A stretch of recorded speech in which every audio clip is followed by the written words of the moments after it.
Red MacGuffin. He reviews movies and TV shows.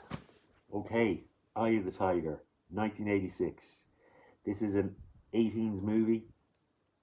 When the action does occur, it's pretty tough. And yeah, it's not for the little ones. It's not for the kiddies. So yeah, we have Gary Busey, our star in this, who plays Buck Matthews. And Gary Busey, you know him. He's been in The Buddy Holly Story, Big Wednesday, Silver Bullet, Lethal Weapon, great bad guy in that, Predator 2, Point Break, Under Siege, Soldier, Black Sheep, Drop Zone, a massive filmography, a real legend.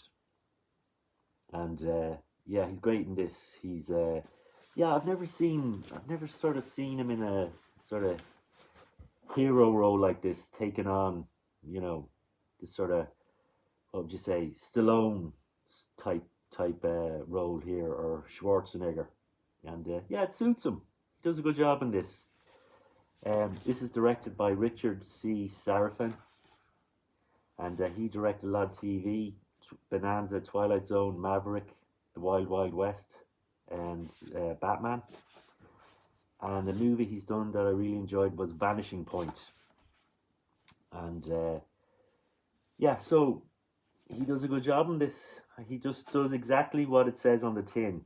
You're getting an action drama, you're getting a one-man army, and yeah, he does a good job in this. You have Yaphet Kotto, and yeah, he plays J.B. Devereaux, and you've seen him in Across 110th Street, Live and Let Die, Alien, The Running Man, Freddy's Dead, The Final Nightmare, and The Puppet Masters. And yeah, and he's had a huge film career. Doesn't do much in this, but yeah, he's a great actor, and he's well worth a look. And yeah, I forgot to say, this is a spoiler. This is a spoiler discussion. Spoiler warning. I'm going to spoil this movie. Do not keep watching if you want to just go in fresh and not know anything about it. So you're warned now. Go and watch it and come back. So yeah, Yaphet Kotto plays J.B.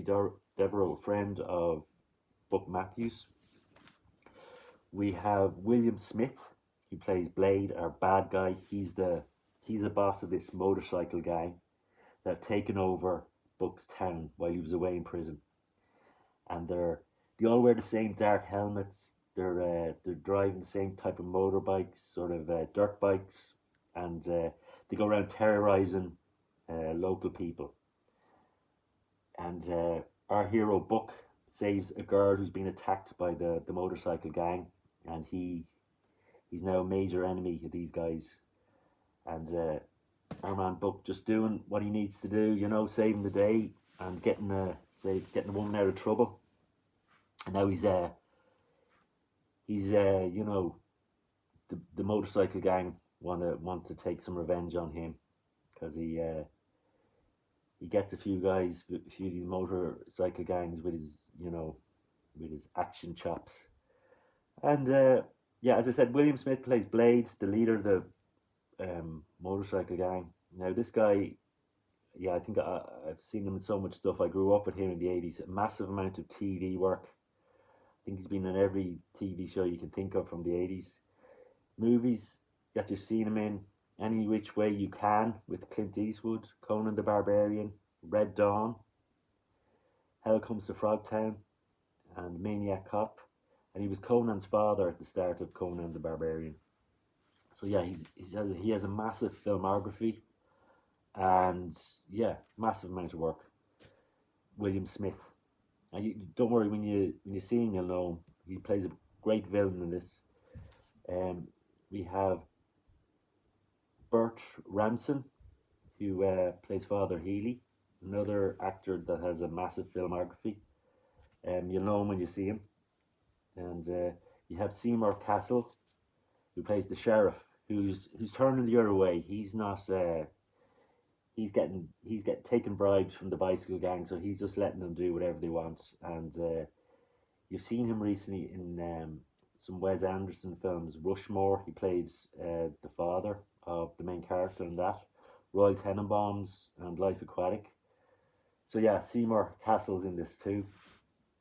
And yeah, this is a great sort of one-man army action movie. There's a great finale to this. It's sort of tit for tat as you go through it. Gary sort of, or Buck puts, some of the motorcycle gang in hospital, and then they want to get revenge by taking it out on Gary's or Buck's family. So yeah, you're getting a bit of tit for tat, and then leading up to your big finale, where our man Buck gets what would you call it? A pimped out truck from a friend who was in prison with him. Now the guy in prison, Buck helped out, and he's a big sort of big hotshot. He's got a lot of money, and he feels that he owes Buck a few favors because he kept him safe in prison, and he gives Buck this cool truck with weapons and machine guns, and it's armor plated. And when the finale comes, yeah, there's a really great sort of action scenes there with Buck taking revenge on the gang. And there's a huge gang. They have a huge setup. They have big drug making plant, and yeah, and of course a fist fight at the end as well with with our hero and bad guy. And yeah, you can this has a lot going for it's sort of a hidden gem for me. I discovered it on Prime Video, and it's perfect length, an hour and a half. It's switch off your brain. It's a lot of fun, and yeah, you're gonna have a lot of laughs about how Buck Matthew goes about his business, how he deals with these bad guys, and yeah, if you like 80s action, if you like that sort of